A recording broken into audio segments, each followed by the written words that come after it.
ইসমাইল তালুকদার খোকনের অসুস্থ পিতাকে দেখতে হাসপাতালে প্রতিমন্ত্রী হাবিবুর রশিদ হাবিব। বাংলাদেশ সময়ের ডেস্ক রিপোর্টে দেখুন বিস্তারিত।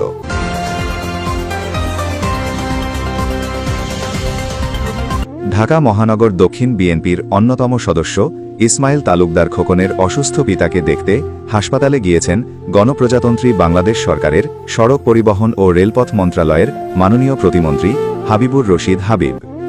শনিবার রাজধানীর একটি বেসরকারি হাসপাতালে চিকিৎসাধীন ইসমাইল তালুকদার খোকনের পিতাকে দেখতে যান প্রতিমন্ত্রী। বর্তমানে তিনি হাসপাতালের নিবিড় পর্যবেক্ষণ কেন্দ্রে আইসিইউ লাইফ সাপোর্ট চিকিৎসাধীন রয়েছেন।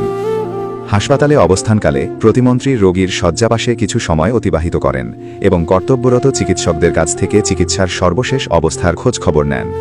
তিনি রোগীর দ্রুত আরোগ্য কামনায় মহান আল্লাহর দরবারে দোয়া করেন এবং পরিবারের সদস্যদের ধৈর্য ধারণের আহ্বান জানান। এ সময় স্থানীয় রাজনৈতিক নেতৃবৃন্দ এবং গণ্যমান্য ব্যক্তিবর্গ উপস্থিত ছিলেন। এদিকে রাতে রাজধানীর ওই হাসপাতালেই অসুস্থ রোগীকে দেখতে যান বিএনপির কেন্দ্রীয় নির্বাহী কমিটির ব্যাংকিং ও রাজস্ব বিষয়ক সম্পাদক এবং সাবেক সংসদ সদস্য লায়ন মোহাম্মদ হারুনুর রশিদ। তিনিও রোগীর শয্যাপাশে কিছু সময় কাটান এবং তার চিকিৎসার বিষয়ে পরিবারের সাথে কথা বলেন। অসুস্থ পিতার শয্যাপাশে প্রতিমন্ত্রী এবং বিএনপি নেতার উপস্থিতি দেখে ইসমাইল তালুকদার খোকন ও তার পরিবারের সদস্যরা গভীর কৃতজ্ঞতা প্রকাশ করেন।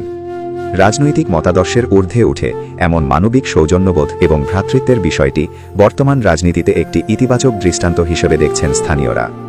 উল্লেখ্য, ইসমাইল তালুকদার খোকনের পিতার শারীরিক অবস্থা অত্যন্ত সংকটাপন্ন হওয়ায় পরিবারের পক্ষ থেকে দেশবাসীর কাছে বিশেষ দোয়া চেয়েছেন।